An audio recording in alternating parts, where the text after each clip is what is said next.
dibataa fi akkasuma dhugaatii mana keenya keessatti dhukkubbii duudaa ofirraa hir'isnu yookiin ofirraa balleessinu. Assalaamu alaykum warahmatullaahi wabarakaatu. Ashamaa harka fuun hordoftoota fi kabajamtoota kiyya. Akkuma baratamee warroonni maatii gootan subscribe gootan ammas like share gochuun hiriyoota keessanii qooda. Hanga viidiyoo xumuraatti turtii gaarii daqiiqaa muraasa qabadhee isinii dhufee waa'ee dhukkubbii duudaa namoota hedduutu na gaafataa jira. Warri maatii koontaanii subscribe gochuun maatii kootti dabalama. Akkuma baratame jechuudha viidiyoon fayyaa faayaa fi bareedinaa fi akkasuma mootuyyuu waan hedduu keessaa qabu akka isin irratti dhufu subscribe gootan mallattoo bilbilaa san ooltaa jetturra kaayadha. Asumaan waa'ee dhukkubbii duudaa kan dabarru taha.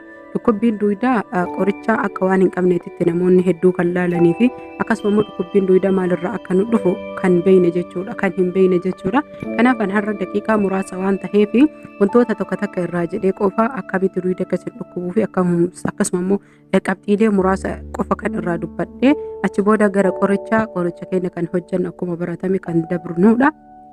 Jalqaba irratti duudi keenya yeroo hedduu kan nu dhukkubu sababa waan hedduu wal qabatee sababa waan ulfaatu ol fuudhu akkasuma ammootuyyuu sababa dhaabbata baay'isuu teessuma baay'isuu hojii waan humna keenya olii baay'isuu irraallee sababa garaagaraatiin kan nu dhukkubu.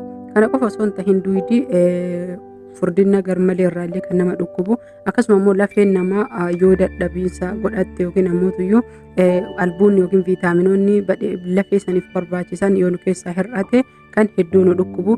Akkasuma yoo kaleen keenya cirrachaa yookiin ammootuyyuu dhukkuba kalee akkasuma immoo infekshinii kalee dhukkubni kalee hedduutu jira salphaarraa hangalaafaa jechuudha.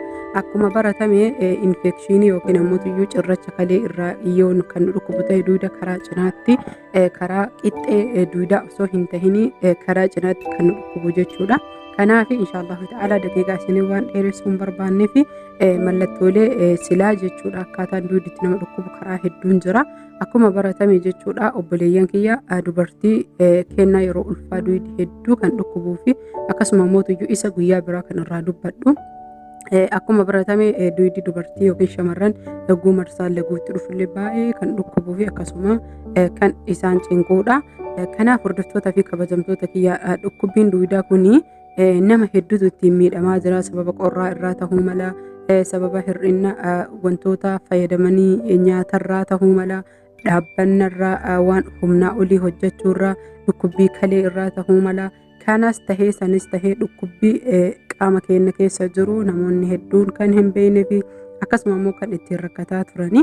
Inshallah ta'ala hanga takka furmaata hin tahaa jedhee qoricha ofii kiyyaa fayyadamee jechuudha. Qoricha kana yeroo dahee ka'ee baay'ee duudii kan dhukkubee fi akkasuma ammootuyyuu qofa osoo hin tahin nama hedduu kan dhukkube booda sanii qoricha kana fayyadamanii kan ittiin fayyanii fi akkasuma ammootuyyuu booda sanii namoota hedduu jechuudha. Doktoroota mana yaalallee gaafadhee gaafa na dhukkubee jedhee akkana jennaan walumaa galatti qoricha namni isinii himu kuni nama dhiisii horii yookiin ammoo loonis haa tahuu farda haa tahuu gaangee haa tahuu gaala haa tahuu akkasuma sangaa haa tahuu duudii osoo cabee baasanii jedhanii kan fayyisuudha kan jedhanii odeeffannoo hedduu soba osoo hin tahin dhugaa kan guure. Innis maal jechuun keessaa waan hin oolle inni kuni kama kaleessa gadhiisee akkasuma mootuyyuu waanuma mana keenya keessa jiruu fi dur biyya keenyatti maatiin keenya fayyadamu kan osoo hin beekin sa'aatii kana eeyne malee waan mana keenya keessa jiruudha. Kanaaf hordoftoota fi kabajamtoota kiyyaa jalqaba irratti duuda kana inshallah ta'ala dhukkubbii kana fayyuuf kadheeffachuu qabdan shunfaadha. Warroonni biyya arabaa jirtan ammallee afaan arabiitiin isinii hima habbar rashaad jettanii itti aansinee aanan dhiyeeffanna. Aanan dirqama jechuudha. Duuda fayyuu barbaannaniin aanan isinirratti dirqama. Aanan burcuqqoo tokkootii fi shunfaa maankaa tokko qofa dhiyeeffanne aanan keenya distitti naqnee ho'isna jechuudha. Danfisuu osoo hin tahini xiqqooma isaa kan ho'isnuudha. Achi booda ammootuyyuu shunfallee fuunee maankaa tokko burcuqqootti godhannaa jechuudha. Shunfaan kun faayidaa guddaa kan qabu karaa hedduun jechuudha. Faayidaa isaarraa dubbadhee fixuu hin danda'u garuu har'a kan dhukkubbii duudaa qofaaf furmaata aanan ho'isne san itti ganna'inee waliin dhooyinee kan dhuynuudha jechuudha. Dhugaa rabbii hordoftoota fi kabajamtoota kiyyaa hedduu qoricha ajaa'ibaa akkasuma mootuyyuu qoricha waan baay'eef bu'aa hedduu qabuu fi osoo waan faayidaa inni qabu silaa isinitti himee jedhe waan ajaa'ibaati. Haa ta'u malee yoom dhuyna yoo kan jettan ta'e ganama garaa qullatti akka hirribaa kaatan dhuydanii jechuudha hordoftoota kiyyaa. Itti aansinee qibaatii yookiin dibanni dibannu viksii jedhama. Warroonni hin beekne hin jirtan jedhee hin yaadu.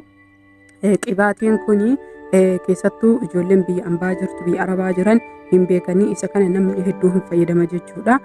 Inni kun warroonni duydi keessan na gubataa akkasuma mootuyyuu na dhukkubaa jettanii sababa qilleensaa sababa qorraa kan isin dhukkubu tahe isa kana dibattanii jechuudha. Bakka qabbanni hin jirretti duyda keessan qixxee bakka isin dhukkubu sanitti ufitti dibdanii inni kun qibaatiidha. Ufiin isin fuursee yoo qilleensi isin dhahe qabbana isin keessaa yaasa waan ho'aa yookiin waan furdaa itti uffattan yookiin itti godhatan jechuudha uffata. Haala kanaan haala salphaa taheen mana keessan keessa teettanii dhugaa rabbii uf yaaluu akkasuma mootuyyuu uf waldhaanuu uf fayyisuu hin dandeettan isiniin jedha. Fayyaanii beeytanii namoonni keenya hedduun hin beekanii waan guddaadha. Kanaaf shunfaa fayyadamtan taananiin viksii kana caalaa shunfaan irra caalaa kan waan hedduu wal qabatee isin gargaaruu fi akkasuma mootuyyuu duydi keessan kan hedduu isinii fayyu jechuudha. Kanarraa fayyuuf ammas itti aansinee wanni nu godhuu qabnu ciisicha iddoo ciisicha keenyaa sirrii tahe ciisuu fi akkasuma immoo teessuma keenya yeroo teennu teessuma sirrii tahe taa'uu qabna jechuudha. Yeroo waa hojjannus taanee yeroo dhaabbannus taanee kun himaa jenaan dirqama. Iddoo hirribaa keenyattis hirribni keenya boraatiin keenya akkasuma ciisichi firaashas haa ta'u algas haa ta'u duyda keenyaa kan mijataa yookiin ammoo haala gaarii taheen tolaa tahe tahuu qaba. Kunniin isaa qabxiilee muraasa guyyaa biraa kan irraa dubbadhu ta'a. Horaa bulaa, sabiskiraayib, sheer, laayik gochuun na jajjabeessaa nagaa.